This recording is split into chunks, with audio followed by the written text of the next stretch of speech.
Assalamualaikum warahmatullahi wabarakatuh. Innal hamdalillah nahmaduhu wa nasta'inuhu wa nastaghfiruh wa na'udzu billahi min shururi anfusina wa min sayyiati a'malina. May yahdihillahu fala mudilla lahu wa may yudlil fala hadiya lahu. Wa nusalli wa nusallim ala rasulil karim wa ala alihi wa sahabatihi wa man ihtada bi hadihi ila yaumiddin, amma ba'du. Banyak metodologi yang disampaikan oleh Rasul bagaimana cara dakwah Islam ini. Di antaranya adalah model dialog interaktif. Rasul kadang mengeluarkan pernyataan, statement, kadang mengeluarkan pertanyaan yang mengundang para sahabat agar terlibat di dalam ikut memikirkan apa yang hendak disampaikan oleh Rasulullah SAW.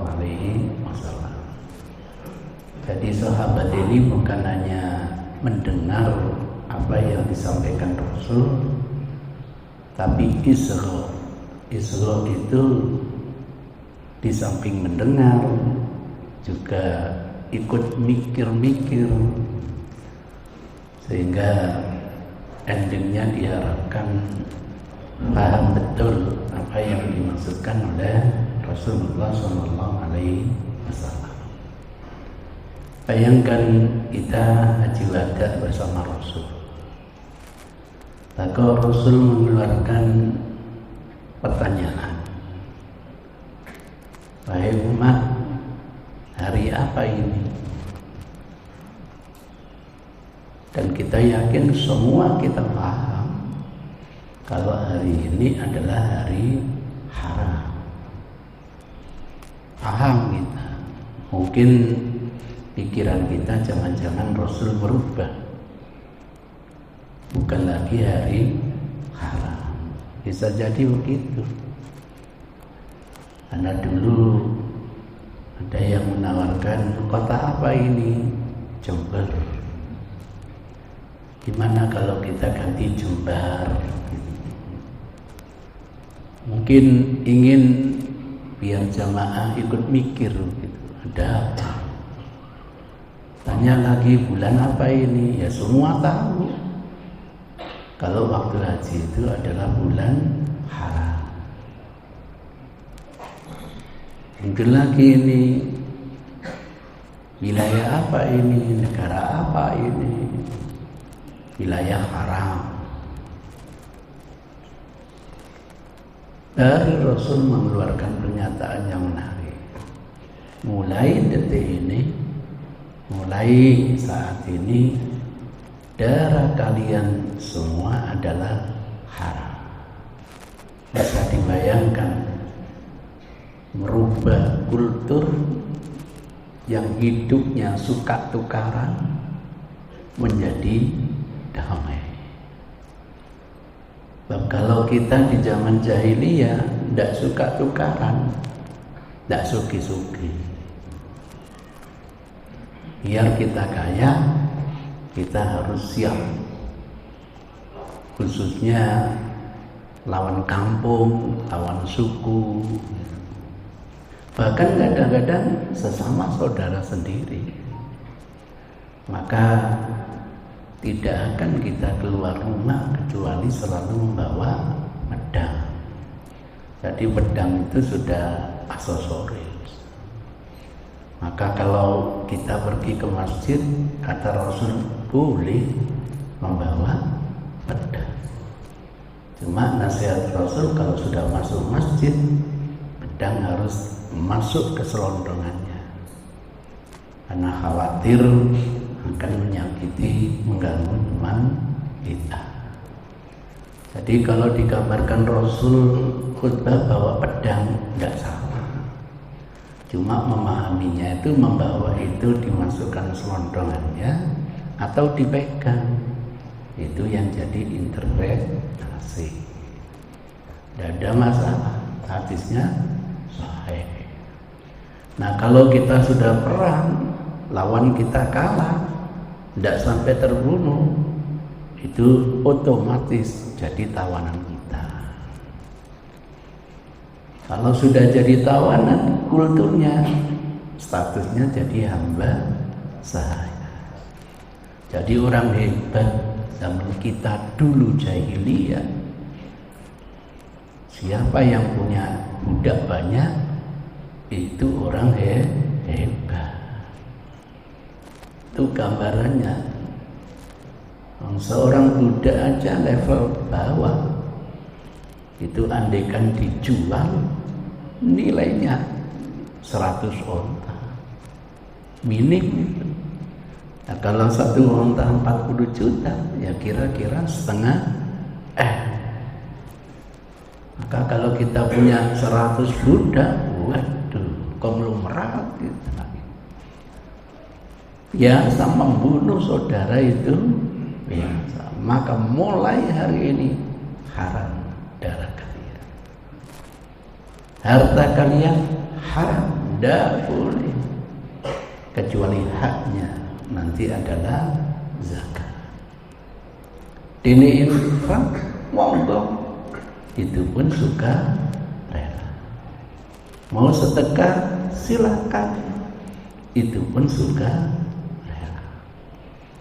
Sedemikian pula harga diri kalian haram, tidak boleh ada riba, tidak boleh ada namimah, apalagi sampai ada fitnah. Seperti haramnya hari ini, haramnya bulan ini, dan haramnya di tempat ini. Allah itu jamaah jadi ikut mikir. Pernah Rasul tanya, pohon apa ya yang layak dijadikan tamsil, perumpamaan bagi kehidupan seorang muslim? Tapi jangan dibayangkan kita di Indonesia. Kita bayangkan kita hidup bersama Rasul di Saudi Arabia. Kalau di Indonesia, saya yakin jawabannya pohon kelapa, ya Rasul. Kok bisa? Mulai oyotnya manfaat, batangnya manfaat, buahnya tambah manfaat, setepnya manfaat, kulit setepnya manfaat, daunnya wah bisa jadi ketupat, belaraknya bisa dipakai macam-macam, sehingga hidup kita itu selalu mendatangkan manfaat. Khairun nasi anfa'uhum linnas, maunya Rasul begitu. Tapi di sana pada waktu itu belum ada namanya pohon apa? Kelapa. Sehingga Rasul memberi tamsil yang paling dekat, hanya manfaatnya itu adalah pohon kurma. Masya Allah. Ini belum diteliti ya, isinya kurma belum. Tapi teman saya selalu saja bikin kopi itu dari isinya kurma. Belum lagi selaput yang menutup daripada kurma. Dan isinya kurma kalau dibuka selalu purno. Karena nanti itu ada lubangnya gini, dia baru lubang ada titiknya lagi. Waduh. Itu nanti akan diteliti. Allahu Akbar. Apa yang tidak bermanfaat dari mulai pohonnya sampai buahnya. Muncul di hari raya Fitri, semua diharapkan menang. Semua diharapkan kembali ke fitrah, sehingga kita ada ungkapan minal aidina wal faizin, tidak ada dalam bahasa hadis. Aidina, mudah-mudahan kita kembali ke fitrah kita. Siapa tahu seperti bayi yang baru dilahirkan. Aja Ustaz. Loh, kenapa? Kan tidak punya pahala baik sama sekali nanti. Iya ya. Maksudnya dosa-dosanya dilebur habis oleh Allah. Faizin, menang kita melawan khususnya hawa nafsu.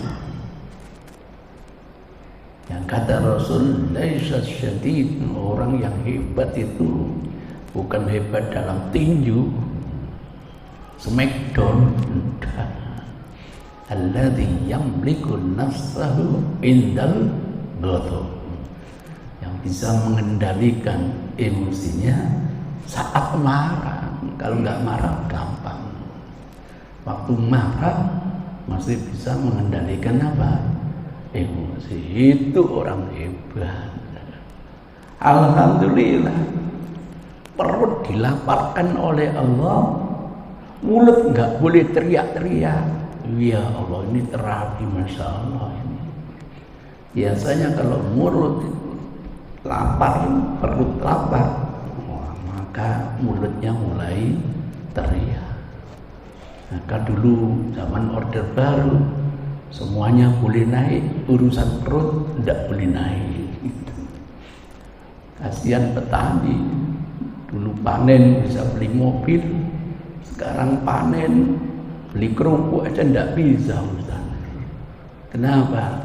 Waduh, biaya operasionalnya melebihi dari pendapatannya. Insyaallah. Nah, berikutnya ini, bagi ini yang kita ingin diskusikan, muncul pertanyaan dari Rasul.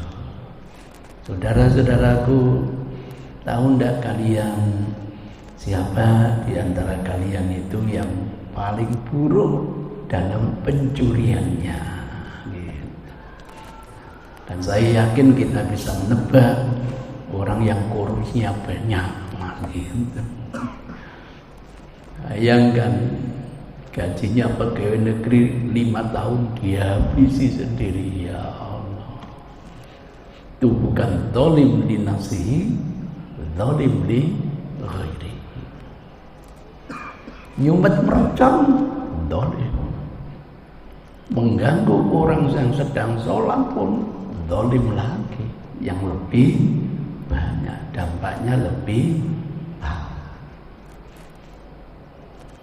Siapa di antara umat Islam ini yang paling buruk dalam pencuriannya?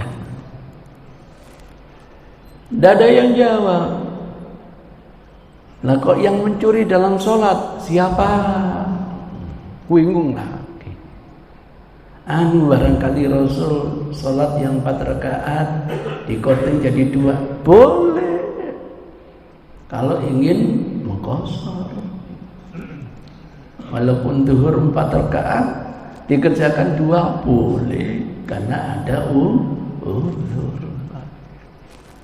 Salah satu uzurnya kalau terjadi hujan, tidak apa-apa.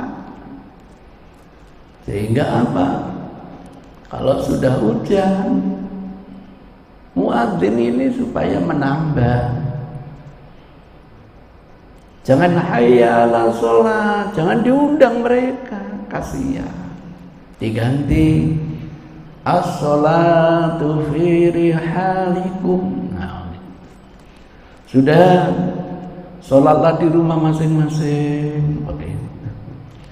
Andaikan dipraktekkan di masjid ini, masyarakat bilang gila. Ya susah menghadapi orang tidak mengerti. Kalau dipahami tekstual, pokoknya hujan, melafadzkan as-sholatu fi rihalikum. Di pondok, jangankan hujan, gerimis saja, sudah dijamak dan dikosor. Karena ditemukan hadis Rasul itu pernah menjamak, pernah mengqashar tanpa ada udzur. Mohon maaf, ini bukan sabda Rasul. Ini pernyataan sahabat Anas bin Malik. Susah memahami hadis fi'li itu. Karena biasanya kita menjamak, kita mengqashar itu karena ada udzur. Allah tidak ingin mempersulit kita.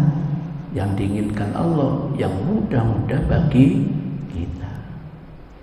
Maka ucapan sahabat tanpa ada udzur perlu diteliti. Nah kalau udzurnya hujan, memang tidak hujan pada waktu itu. Tapi bisa saja dampak dari hujan itu. Bayangkan seminggu Madinah hujan terus menerus, sehingga banyak lumpur. Masjidnya pun tidak bisa ditempati karena tutupnya dari pelepah kurma. Karena masjidnya sudah becek, tidak mungkin ditempati, ya wajar. Sudah kalau gitu sholatlah di rumah masing-masing. Di Sidoarjo itu ada perumahan. Dulu reklamenya bebas banjir. Kenyataannya banjirnya yang bebas. Nah, bagaimana perumahan ini kanan kirinya diuruk tanah seperti biar kelihatan bagus. Tahu-tahu timurnya pakai ring road, sehingga padusan air tidak bisa kemana-mana, hanya mengandalkan serapan saja. Maka kalau hujan datang itu kadang-kadang di sini seminggu Ustaz, kadang-kadang 10 hari Ustaz. Iya, bukan bebas banjir tapi banjirnya yang bebas. Nah kalau kondisi seperti itu kan susah masyarakat keluar rumah untuk diajak sholat apa? Berjamaah. Tidak ada perang betul, tapi dampak dari banjir itu sangat mempersulit umat untuk mendatangi masjid. Sehingga dengan analisa seperti itu, kalau memang kena hujan, bisa saja waktu itu hujannya sudah reda. Kalau perang, memang tidak perang, tapi tidak mungkin menjamak mengqashar tanpa ada apa? Udzur. Itu ceritanya. Sekarang tidak bisa, hujan terus itu, nggak bisa nambah. Sudah sholatlah di rumah masing-masing. Kenapa? Hujan, kan ada payung, kan ada sudah. Banjir masjid juga tidak kebanjiran kok. Nah, ini namanya pemahaman konteks dua. Maka kita nggak usah bingung kalau ilmunya luas, nggak usah cepat menyalahkan orang lain.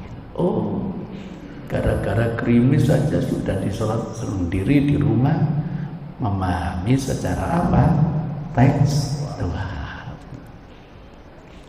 Kok gak ditambah ini hujan terus? Memahami konteks Tuhan. Bukan yang 4 rakaat di korting jadi 2, ada tuntunan. Kalau gitu, yang 4 rakaat di korting jadi 1, enggak. Kalau dia lupa, nggak ada masalah kok. Yang nggak boleh kan secara sengaja. Nggak mungkin seorang muslim secara sengaja sholat zuhur 4 rakaat kok diganti hanya 3 rakaat. Paling dia lupa. Nanti ada solusi. Apa ya kita? Mikir lagi. Akhirnya katok. Ternyata ada kasus, hadisnya panjang sekali, diriwayatkan oleh teman kita Rifa'ah bin Rafi. Jadi waktu kita kumpul-kumpul di Masjid Nabawi seperti ini bersama Rasul, tiba-tiba ada seorang datang sholat tahiyatul masjid, kemudian menghadap Rasul, memberi salam. Dijawab salamnya oleh Rasul. Habis itu Rasul berkata, "Sholli fa innaka lam tusolli." Padahal teman kita ini sudah sholat, tapi oleh Rasul katanya belum sholat. Tidak ada sahabat yang bawel, tidak ada. Sholat lagi yang kedua kalinya, menghadap lagi. Apa kata Rasul? Sholli fa innaka lam tusolli. Suruh ngulangi sholat yang keberapa? 2 kali. Dijalani lagi, menghadap lagi, dinasihati lagi. Sholli fa innaka lam tusolli. Sholat lagi yang ketiga, menghadap lagi, dinasihati lagi. Sholli fa innaka lam tusolli. Wajar lah. 3 kali sudah sholat kok katanya belum.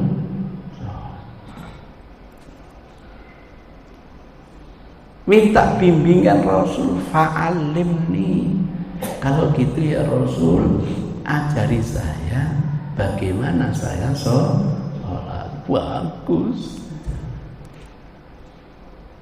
Ternyata rahasianya, akar masalah Anda itu tadi pencuri sholat.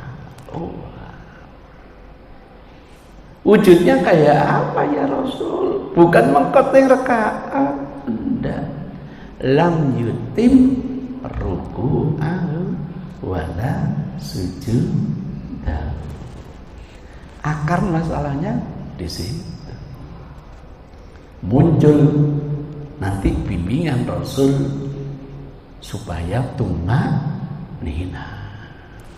Saya terkejut, belum pernah belajar fikih itu tumanina itu jadi rukun sholat, kecuali yang ditulis oleh Zainuddin Maliyabari dalam bukunya Fathul Mu'in. Itu syarah dari bukunya sendiri, Qurrata Ain fi Muhimmat Umuriddin. Terkejut kalau tumanina itu dijadikan salah satu rukun sholat. Mungkin dianggap gara-gara tidak ada tumanina batal sholatnya. Oh, mungkin gitu. Selama ini tumanina bukan bagian dari rukun sholat, hanya kesempurnaan untuk menjalani apa? Sholat. Artinya tanpa tumanina sah sholatnya, cuma pahalanya dikorting. Jadi wilayahnya bukan sah dan tidak, sempurna atau kurang sempurna. Mungkin karena pentingnya tumanina itulah sehingga dijadikan satu dari 14 rukun sholat. Itu ceritanya, Masya Allah. Penasaran, sebenarnya tumanina itu wujudnya kayak apa sih? Terkejut, baca Wikipedia, bahkan membaca ensiklopedia Islam yang diharapkan setiap istilah kita paham detail. Lah kok tumanina itu diam sejenak. Lah terus aplikasinya gimana diam sejenak itu? Sejenak saya bisa beda dengan sejenak orang lain. Maka nggak bisa menyalahkan. Sholat tarawih 23 rakaat hanya 7 menit itu nggak bisa. Karena sejenaknya mereka beda. dengan sejenaknya orang lain. Tidak puas saya penjelasan-penjelasan seperti ini. Ingin menggali kayak apa dulu yang diajarkan oleh Rasulullah Shallallahu Alaihi Wasallam. Ini yang dalam hadisnya kata Rasul an Abdullah bin Abi Qatadah an abihi qala Rasulullah sallallahu alaihi wasallam aswa'u paling buruknya paling kejinya annas manusia sarikotan dalam hal pencurian alladzi yakni orang yang yasriku mencuri min sholatihi mencuri sholatnya. Minnya tidak usah diterjemahkan. Qalu, maka para sahabat penasaran tanya, ya Rasulullah, wahai Rasulullah, wa kaifa yasriku min sholati? Gimana wujud orang kok dikatakan mencuri sholatnya? Dan bayangan kita yang 4 rakaat dikorting jadi 3 rakaat. Qala la yutim ruku'ah wala sujudah. Kalau ada di antara kita ini yang tidak menyempurnakan ruku', tidak menyempurnakan sujud, itu akar masalah. Kalau 2 ini kita jalani, mudah-mudahan kita tidak mendapat predikat pencuri sholat. Apa hanya 2 itu? Enggak. Nanti kajian hadis tematik, setiap gerakan sholat seharusnya ada unsur tumanina. Nanti kalau kamu tidak iman sampai betul-betul tumanina. Kalau sujud sajidan betul-betul tumanina. Duduk jalisan betul-betul tumanina. Kalau gitu setiap gerakan sholat ini harus ada unsur tumanina. Nah, setelah kita coba mengeksplor sekian banyak hadis, ketemu, mohon maaf, saya baru menemukan 3 unsur. Mudah-mudahan nanti dengan update status kayak di mana Pak? Update status itu Pak, Instagram ya. Update ilmu gitu. Nanti siapa tahu dapat tambahan lagi, terus ilmu diupdate. 3 unsur kita baru mungkin dinamakan tumanina dalam semua gerakan sholat. 1, gerakannya dulu dibenarkan. Terlalu banyak kita menyaksikan orang sujud, kok lengannya itu ditempelkan di bumi. Itu kata Rasul bagaikan anjing. Nah, kalau sudah diidentikan dengan hewan terkutuk, apalagi anjing lagi ya. Mestinya tidak boleh ditempelkan gitu, harus diangkat. Sehingga nanti kata Rasul, andaikan ada binatang kecil yang tidak lalu lalang, lamar dia bisa lalu lalang. Ini tidak mungkin dimaknai dinotatif.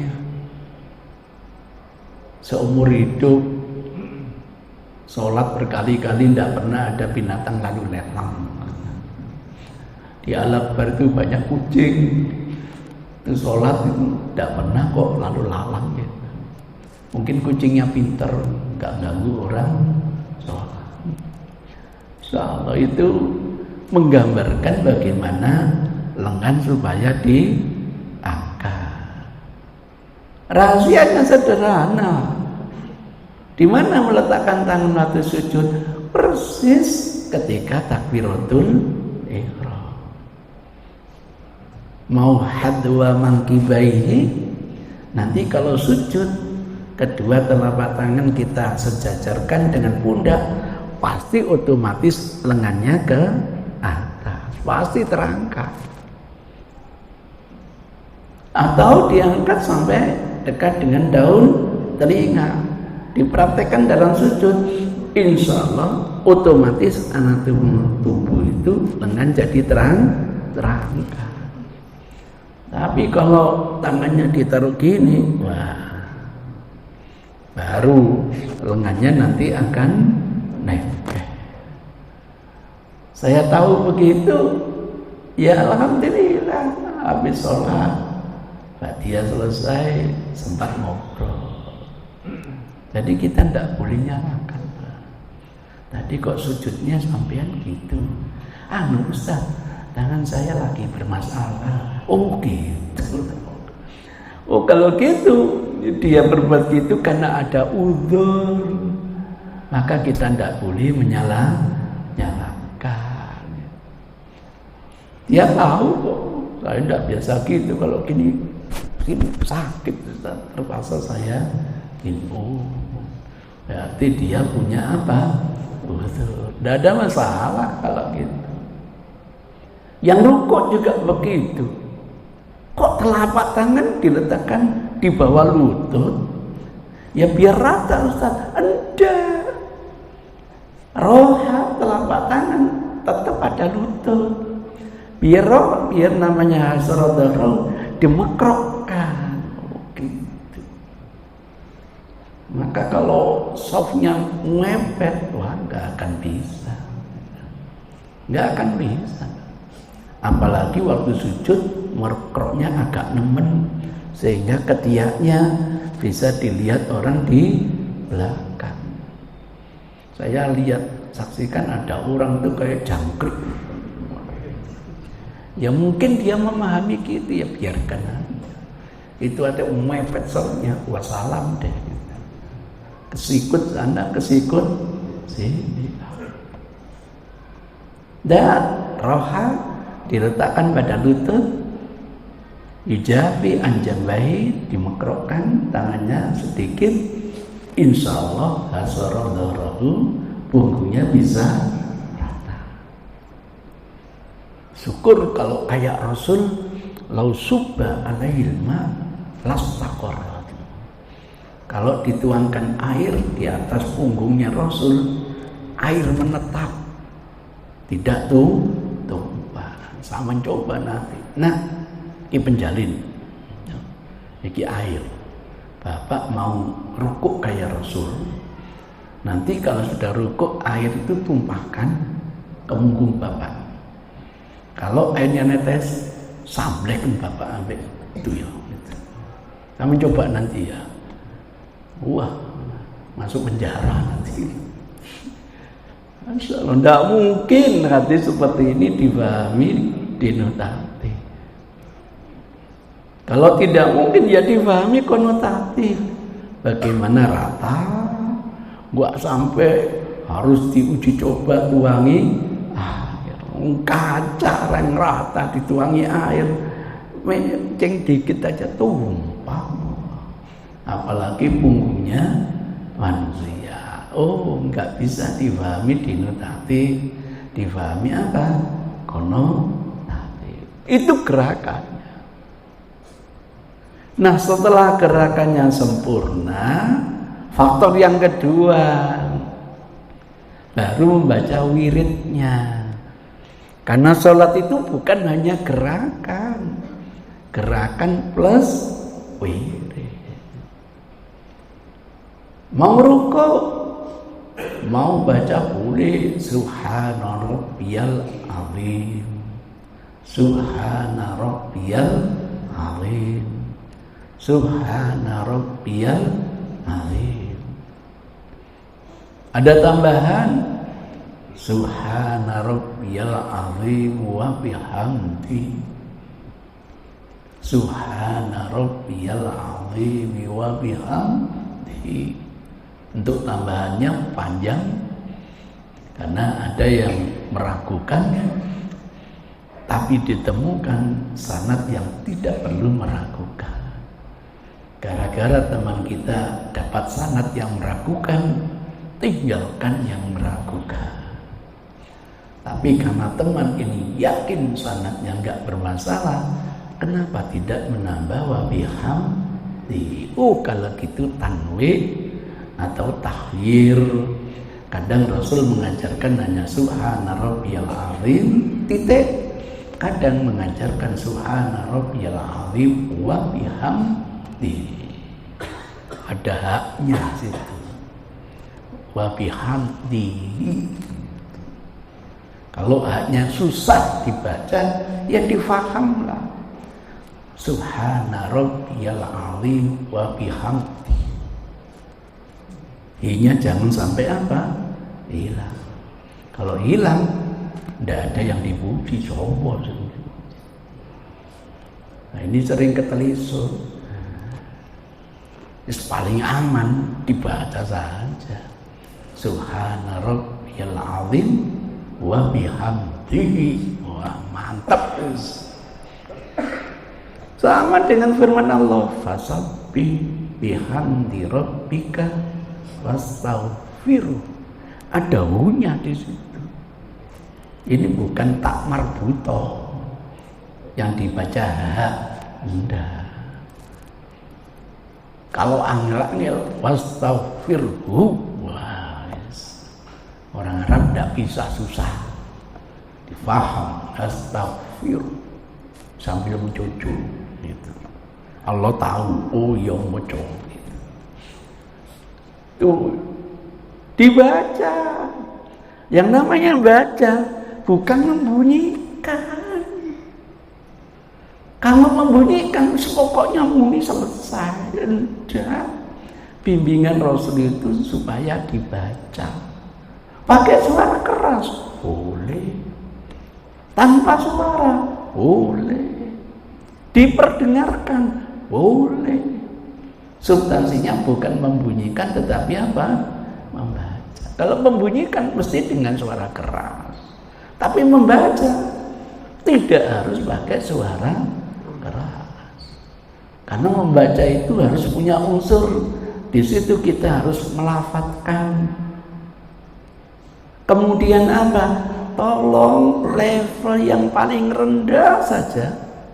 Apa yang kita lafadzkan baik dikeraskan maupun tidak didengar oleh telinganya sendiri layak apa tidak. Saya tidak mengeraskan bacaan, tapi bacaan saya ini sampai enggak ke telinga saya, sehingga saya bisa menikmati apa yang saya baca. Itu level yang paling rendah. Kalau ingin lebih tinggi, waktu membaca itu ya diadakan perenungan, diadakan penghayatan. Mudah-mudahan dapat huruf apa? Oh, masuk, bukan didengarkan oleh telinga, didengarkan oleh hatinya. Masya Allah. Sama-sama mendengar, sama-sama membaca. Ini jarang kita lakukan, kita baru membunyikan, tapi belum sampai apa? Membaca. Nah, kalau kita membaca, tidak mungkin kesusu-susu, tidak mungkin. Malu di hadapan Allah Subhanahu wa Ta'ala. Kita baca dengan suara diri. Subhana rabbiyal azim. Subhana rabbiyal azim. Subhana rabbiyal azim. Kalau perlu wirid yang lain, tidak apa-apa. Banyak yang diajarkan oleh Rasulullah SAW, tapi tidak ada unsur yang ada zikirnya. Berbeda nanti kalau sujud, ada unsur doanya lagi.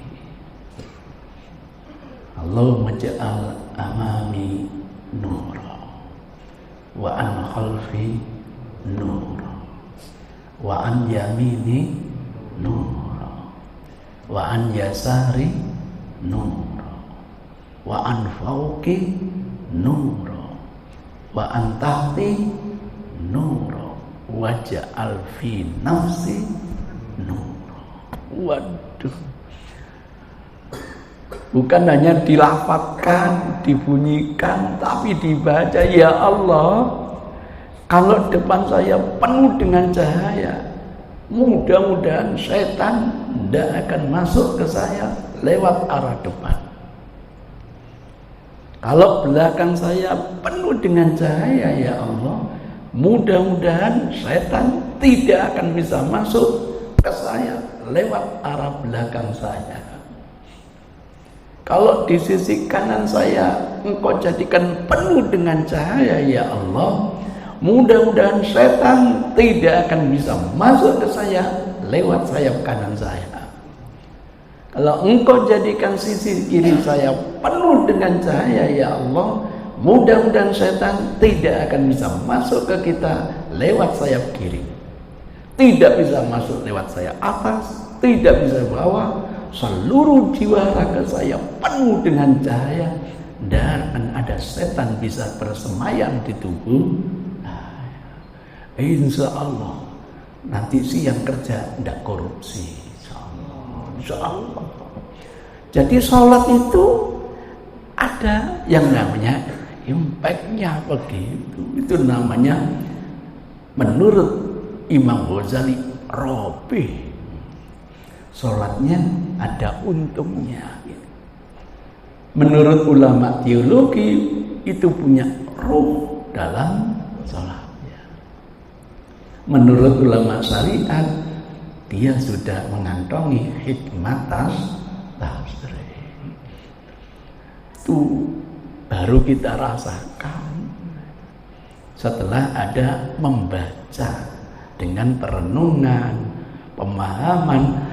Apalagi ketika sholat berarti doa, nasihat Rasul, fal yandur bima yunaji, supaya diperhatikan betul apa yang dia bisikkan kepada Allah Subhanahu wa ta'ala.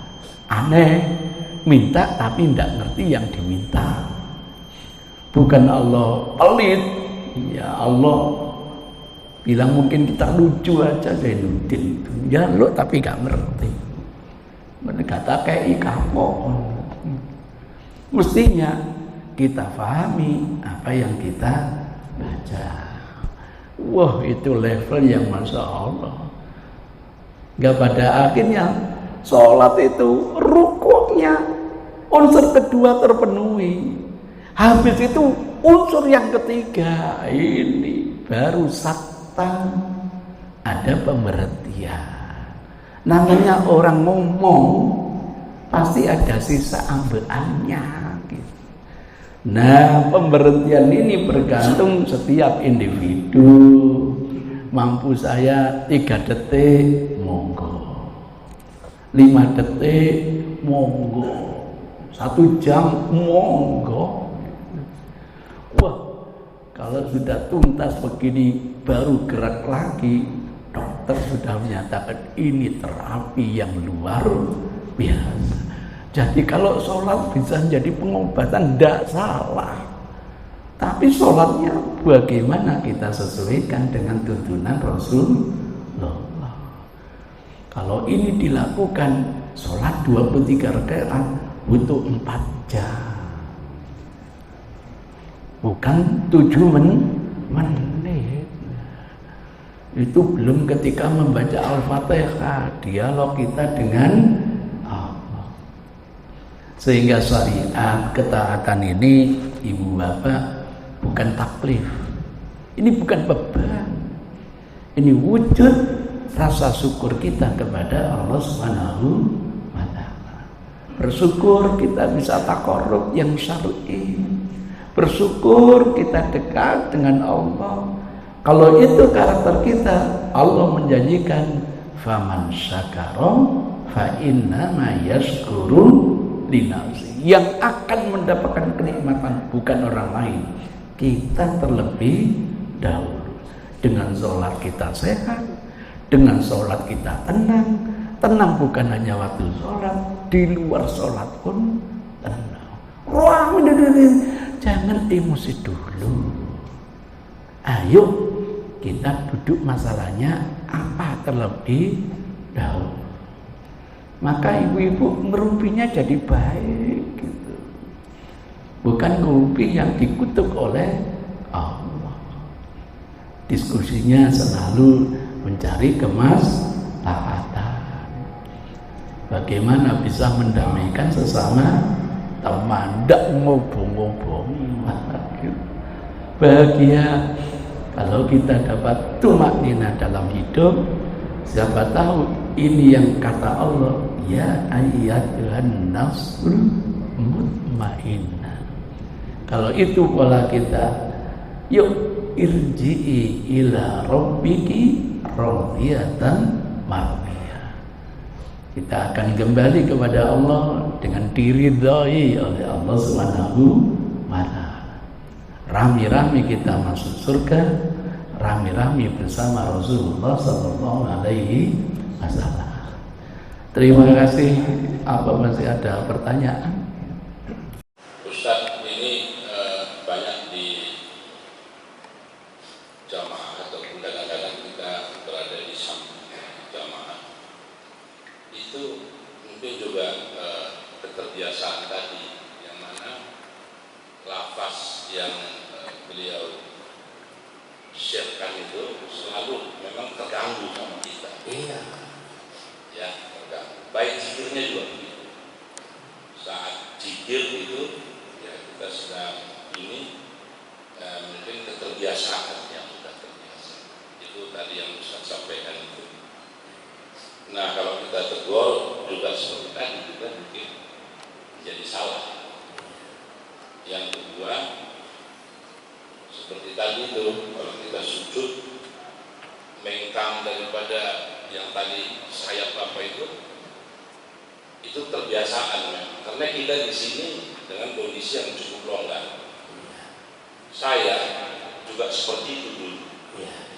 Tapi saya dapat teguran saat di Makkah. Saat di Makkah, seperti tadi Ustaz tadi itu teringat sekali saya. Saya tangan saya itu nempel gitu. Nempel. Saat itu juga saya ditegur.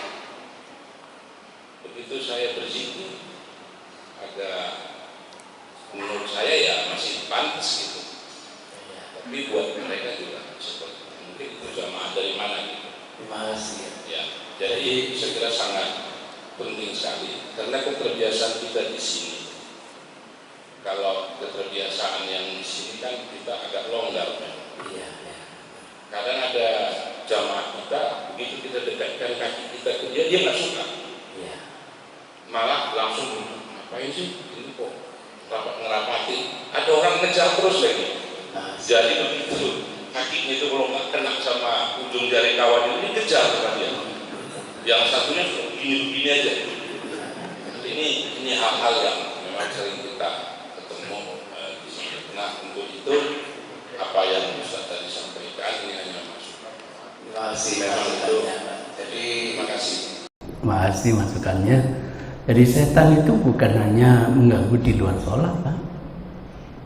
Bayangkan azan dikumandangkan lari terbirit-birit. Azan selesai datang. Qomat dikumandangkan lari terbirit-birit. Qomat datang lagi. Bukan hanya kita, Pak, yang diganggu. Rasul aja diganggu. Baru kali ini kita berjamaah dengan Rasul bikin ulah yang mengagetkan kita, Pak. Sambil kayak hendak mencengkram begitu, maju mundur lagi. Nah, kita yang sholat kan menyaksikan, Pak. Wajar kalau kita tanya, ada apa ya Rasul? Baru kali ini kok panjenengan kayak mengambil sesuatu kemudian kembali. Ini bukan yang pertama, ada 2 kali Rasul gitu. Tapi yang pertama kali ini Rasul cerita, ini gara-gara setan ganggu saya perkes dia itu. Saya pingin Nanti pagi saya cincang di tiang masjid jadi tontonan anak-anak Madinah. Tapi saya teringat doa saudara saya, maka saya lepaskan kembali. Khawatir dia punya mulkun di luar mulkun saudaranya. Itu sudah diminta oleh saudaranya. Siapa? Nabi Yusuf. Sampai di situ Rasul lupa sudah bikin takbir masih diganggu. Apalagi saya, apalagi kita. Tuh tetap berupaya, Pak. Diganggu, coba lagi konsentrasi kepada Allah. Itu biasanya karena kosong, sering setan datang. Maka setiap kita itu tidak boleh kosong, Pak. Setiap saat harus diisi dengan wirid. Nah, lagi-lagi pemahaman wirid yang perlu diskusi. Jadi kalau kita ingat Allah itu sudah wirid, Pak. Sudah wirid, sudah. Sampai nanti jalan ketemu gadis cantik, baca subhanallah, itu wirid, Pak. Wajahnya alhamdulillah, wirid itu, Pak. Tapi ya mari Pak. Aja dipelototi mana. Itu setan nanti yang kedua. Gitu. Jadi begitu. Nah, tentang kasus yang kedua, memang lagi-lagi hadis itu bisa dimaknai denotatif, bisa dimaknai konotatif. Nah, kata yalziku atau yalzaku, kaki yalzaku, kaki temannya, itu makna denotatifnya lengket kayak perangko. Karena dimaknai lengket kayak perangko, jangan kaget kasus bapak itu terjadi. Temannya didempeti, lari, dempet lagi, lari lagi, digeser lagi, pindah tempat. Ada lagi, geser lagi, kakinya diijiki kapok. Kak ini melayu mana? Oh, berarti teman yang satu itu memahami hadis secara denotatif. Kalau konotatif, tidak harus nempel. Ada celah, tidak apa-apa. Asal tidak cukup satu orang kok dibiarkan kosong. Nanti kalau kosong ditempati setan. Maka nanti misalnya ada celah 5 cm, 10 cm, tidak apa-apa, yang penting lurus. Ini tidak termasuk syarat sholat. Ini termasuk kesempurnaan sholat. Andai kan tidak begitu pun sah sholatnya. Kata Rasul, inna taswiyata sufuf min tamamis. Jadi tidak terkait sah dan tidak. Cuma bagi teman-teman yang denotatif, monggo, yang rapat bukan hanya kaki, lututnya harus rapat, pundaknya harus rapat. Tidak akan bisa, Pak. Apalagi ini bukan hanya untuk bapak-bapak, juga untuk ibu. Kalau pinggul nempel rapat bisa, Pak. Tapi kalau lutut susah. Kan ibu-ibu banyak kayak gendang Spanyol. Oh, kalau gitu hadis ini tidak mungkin dimaknai denotatif, dimaknai konotatif. Gitu. Indah kalau ilmu kita luas. Jadi nanti kalau ada teman yang desek, tidak usah pindah. Ya nggak apa-apa sih desek, kan enak anget gitu. Sudah, teman saya memahami hadis secara apa? Denotatif gitu. Dengan ilmu yang luas kita bisa meredam emosi, bisa mengontrol. Ini bagian tumanina. Terima kasih. Saya akhiri billahi hidayah taufik. Assalamualaikum warahmatullahi wabarakatuh.